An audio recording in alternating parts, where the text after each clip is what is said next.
All right, so we're going to take a look at distributor property, and for some reason I left my my blank copy somewhere and I can't find it. So bear with me. What we're going to do is I'm just going to start to work out the problems. You'll see a little bit of my work as I go through this, but in the end, hopefully you guys understand. Okay, so your distributor property, essentially what you're doing when you do distributor property is you're taking your 4 and you're multiplying it by x, and then you're multiplying it by 5. So then you get your 4x and then your 4 times 5, which is 20. And distributor property can come from the other direction as well. So I can go from left to right, or I can go from right to left. So I have my 2x times negative 3, and then my negative 3 times negative 3, so that gives me a positive 9. Don't forget that with two negatives make a positive, two positives make a positive and a negative make a negative when you multiply or divide. Okay, so these two negatives are multiplied together to become a positive. Okay, so we'll try some of these. So here, my 6 times z plus 4, I distribute, so I get my 6z here, and then I go 6 times 4, which is 24. I look here, distribute here, so I get negative 4. My 2 times my negative k gives me a negative 2k. Here, 5x plus 1, distribute my 4, so I get a 20x. And don't forget your variables. And then my 4 times 1, which is 4. Again, multiply the 7 to the 10, and I get 70, and then I get a negative 110n.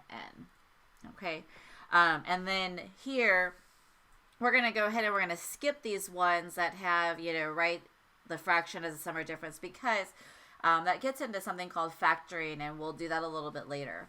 Okay, if I were to look at here, number 6, just so that we do a decimal, here's 4p plus 5 and multiply by 2.6.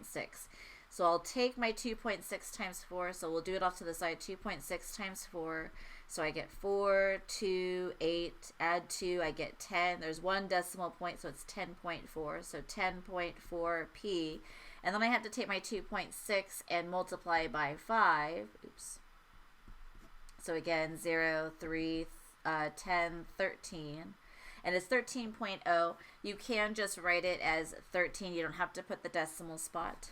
And that would be your answer for your distributor property. Okay, I just want to do one with a decimal. Here, I can distribute a negative. So if I look at my negative here, distribute my negative, I get a negative 6. Distribute my negative again, I get a minus j. Here, distribute my negative, I get a plus 9h. Distribute my negative, and I get a plus 4. Okay?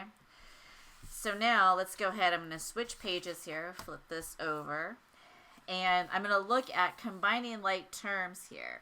So when I combine like terms, it's like adding apples together. But we don't add apples and oranges together. We add just apples together separately from adding just oranges together.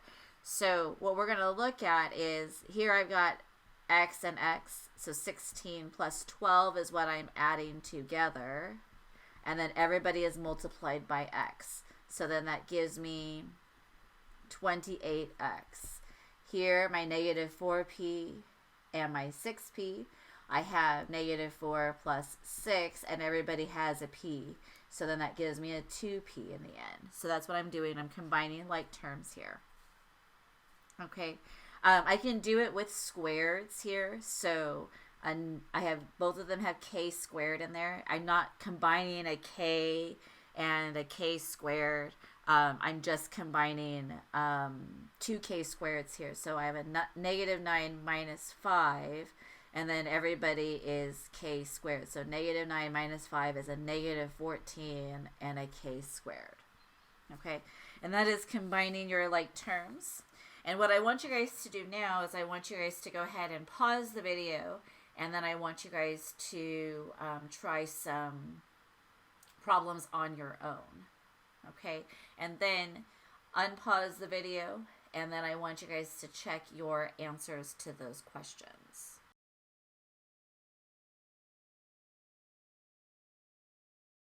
Okay, so now let's go ahead and take a look at some of these. I'm going to go ahead and do just a handful of them. So I'm going to do 5 and 6 and 13, 15. Now 16 was the same thing. I made a mistake as 13, so we're just going to cross that one out. 17, 18, and 20. Okay. So now let's go ahead and we're going to distribute. So I take my 17 times 2b, so I get 17 times 2, which is 34b, and then 17 times 3, which you may have to do off to the side, and if you have to do 17 and 3 like this and go 1 to 51, that's totally fine. I don't want you guys using a calculator, so if you can, just do, the arithmetic off to the other side if you can't do it in your head. So then here, 12 times 4 is 48. And then 12 times negative 8 is a negative 96p. Okay. Here we're going to combine like terms. Simplify the expression means to combine like terms. So I look, this guy has an m squared and an n. This guy has not an m squared. So I can't combine my 5 and my negative 3 together. But what I can do is I can combine my negative, or my m squared n and my m squared n. So that's my negative 7 and my 5. So 5 minus 7 is negative 2 m squared n. And then I just have the other negative 3 m n squared there. And then we're going to do the exact same thing for number 15. I'm going to combine my PQs. So I have a 25 plus a 13. Again, if you have to do the arithmetic off to the side, you can. And then I'm subtracting 35, so I get 3PQ. And then I have a negative 6 and a positive 4, so a negative 2. Okay? All right, so now let's go ahead and let's take a look at this next one. So I have a negative VW squared and a negative VW squared. Okay, so negative 1 and a negative 3 give me a negative 4 VW squared.